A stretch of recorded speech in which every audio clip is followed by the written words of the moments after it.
বিয়ের পর স্ত্রীকে আপনার মায়ের হাতে তুলে দিয়ে বলুন, মা, একটি চারাগাছ এনেছি তোমার জন্য, যা ইতিপূর্বে কখনোই ফল দেয়নি।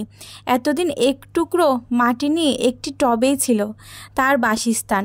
সবেমাত্র তাকে টব থেকে বের করে বিস্তৃত জমিতে রোপণ করা হলো। মা, এটি এখনও ফল দিতে সক্ষম নয়। আর মা, আপনি তো জানেন, একটি চারাগাছ ফল দিতে হলে আগে তাকে বেড়ে উঠতে হয়, আর তার বেড়ে ওঠার জন্য জরুরি যুক্ত আলো, বাতাস, মাটি, পানি, সার ইত্যাদি। এগুলো ছাড়া একটি চারাগাছ কখনোই বেড়ে উঠতে পারে না।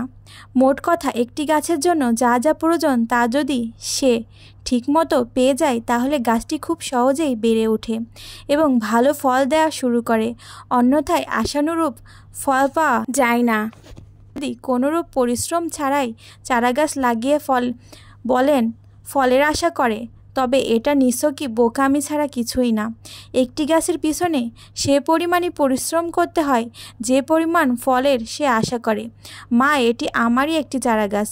আমার এই চারাগাছকে আপনার জমিনে রোপণ করলাম। আল্লাহ চাহে তো এর সব ফলই আপনার হবে ইনশাল্লাহ। তবে এই গাছটি এখনই ফল দেওয়ার উপযোগী নয়, তবে উপযোগী করে গড়ে তোলার দায়িত্ব আপনার।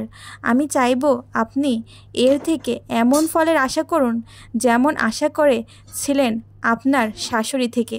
আমি চাইব আপনি তাকে সেভাবেই যত্ন নিন যেমনটি আশা করেন আপনার মেয়ের ব্যাপারে তার শাশুড়ি থেকে। মা, আশা করি আমি কখনো নিরাশ হব না ইনশাআল্লাহ। আর দোয়া চাই আল্লাহ যেন আমাদের দাম্পত্য জীবন অনাবিল সুখ শান্তি দান করে আর আপনার মনের সকল নেক মাকসাদ পূর্ণ করে। আমিন। আমি এক মুসাফির।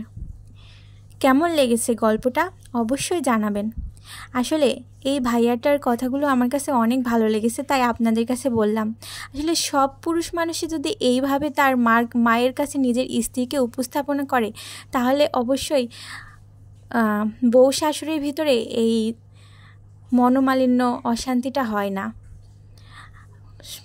সব পুরুষেরই উচিত বউয়ের জায়গায় আর মাকে মায়ের জায়গায় রাখা। তাহলে দেখবেন সংসারের সুখ শান্তিতে ভরে যাবে। অবশ্যই কেমন লেগেছে আপনাদের মতামত চাই। আর যদি খারাপ লেগে থাকে তাহলে ক্ষমা সুন্দর দৃষ্টিতে দেখবেন।